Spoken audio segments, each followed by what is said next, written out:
premeditated attack on young kids. It's the summer holes. Schools, of course, aren't there. Parents who work want to put their kids somewhere. Parents who are at home want to put their kids somewhere. And so for these youngsters to go to a little Taylor Swift party, a very normal activity, somebody willfully, deliberately, went in there with a knife, stabbed several youngsters and some of the adults looking after them, and it's now 3 young girls that have died. It is almost unimaginable to think that somebody on a premeditated basis could go and do this.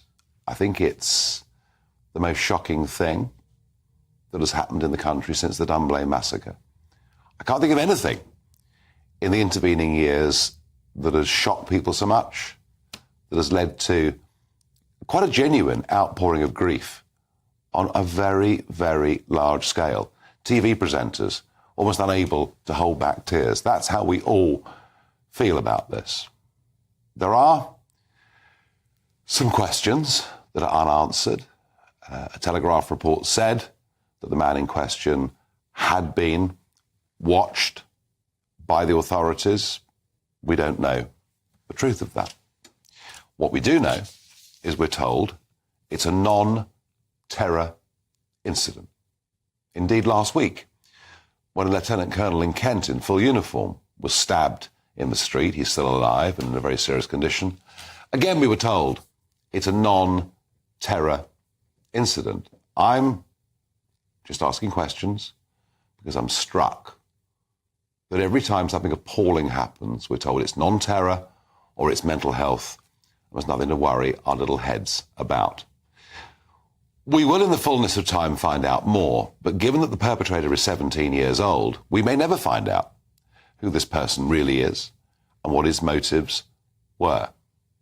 I'm joined by Dame Andrea Jenkins, former Conservative MP, and Matthew Laza, former Labour advisor. Andrea, it's difficult to put into words how we all feel about this, isn't it? Absolutely, Nigel. And I think you summed it up perfectly. I mean, I'm a mum to a 7-year-old little boy, and seeing the pictures on the screen there of these beautiful young girls, it must be some sick individual who can go and do that. And it's inhumane. And as you said, there's so many questions that need answering. And I think the truth must come out. I think the community of Southport needs to know the truth. Well, I think it's broader than that. Matthew, I think there is very interesting, during the election campaign, whenever the issue of law and order came up, and all the police statistics say that violent crime is falling and the world's getting better, I think we view all of that ever so slightly with a pinch of salt. What we do know is the number of young people carrying knives is going up. Most knife crime is not premeditated. Yeah. In the way that no, this absolutely. was. There is a difference here. Absolutely, there's a difference. Yeah, most knife crime is people who are defending themselves, or so-called defending themselves. There's a lot of gang issues around knife crime in our inner cities. And I think this is it's the shocking nature of this in Southport, which is a relatively quiet town, the sort of more affluent suburbs of Merseyside. And I think you're absolutely right to say that it's probably shocked the nation in a way that nothing has since Dunblane, because it's the premeditation that I think really goes. Nobody can comprehend. We've seen incidents with 2 or 3 people killed by knife attackers and others before, but they tended to be more, even if they're random in the street. The victims were sort of literally at random. If we think about Nottingham, it was a guy rampaging in the street, which is just in recent memory. This is the fact that he targeted children in a way like this, and I think that's what's really hit home, frankly, to everybody in the country. And it is a reminder to all politicians of all parties just how important issues of law and order and antisocial behaviour are, and how it isn't a party political issue in the sense that we should all care about it. Obviously, it's up to different parties to offer solutions. Well, it's party political in the sense of what do we do? Yeah, absolutely, to deal with it. I mean, it's very interesting when Keir Starmer went to Southport, and I'm not going to show the clip, but he laid a wreath. and he was heckled by a member of the public. Because the anger is just so visceral.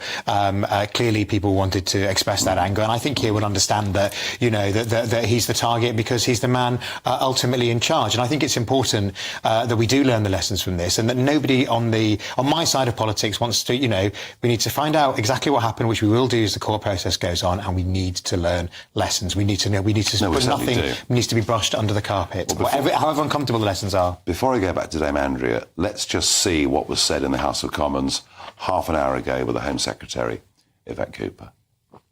What should have been a joyful start to the summer turned into an unspeakable tragedy. 3 young children have lost their lives.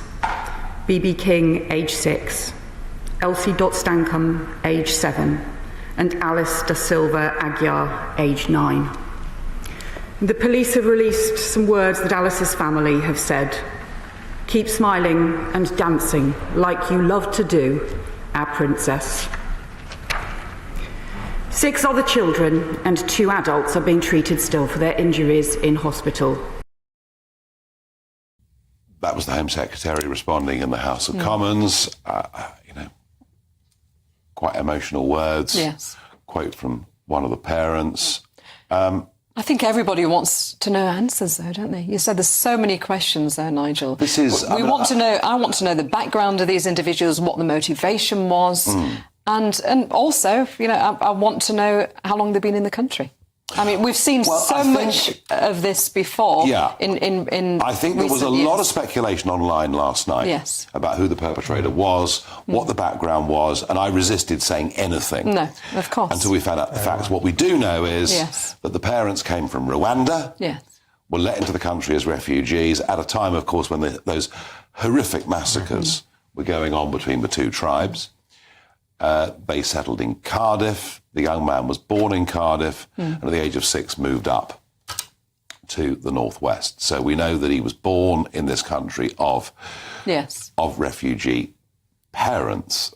We don't know the background, though, do we? But we don't know anything about him. Exactly. And as I say, because he can't be named because of his age. Because he's 17. Absolutely, that makes it. But there was this Telegraph report that he had been under watch by the security services. Yeah, and we don't know. Which is severely distressing. Which is obviously worrying, and those questions will have to be answered as to how is he being watched? Why was he being watched? Because this is actually it's slightly the attacks that Dunblane, for example, attacks on children like this haven't tended to be directly terror related in the past because tends to be that terror targets signs of authority. But so it's interesting to see.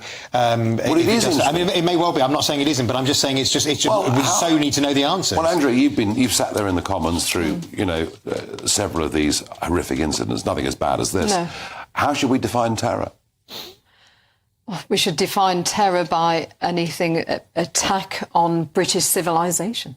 And the British culture and way of life. So ideological. I think that's one way to do it, yes. Yeah. I'm joined down the line by Dave Spencer, former Detective Chief Inspector and somebody who is head of crime and justice at the think tank Policy Exchange. Dave, obviously just horrific beyond words. We are attempting tonight on this panel to say, we need some answers. Are we being premature with that, or is that what the nation really needs? Well, I'm sure you're right. I think you echo what a lot of people will be feeling at the moment. And what I do know is that the police officers involved in investigating this will be conducting a meticulous investigation to try and get those answers, of course, primarily for the justice system through the criminal courts when that inevitably gets to that point.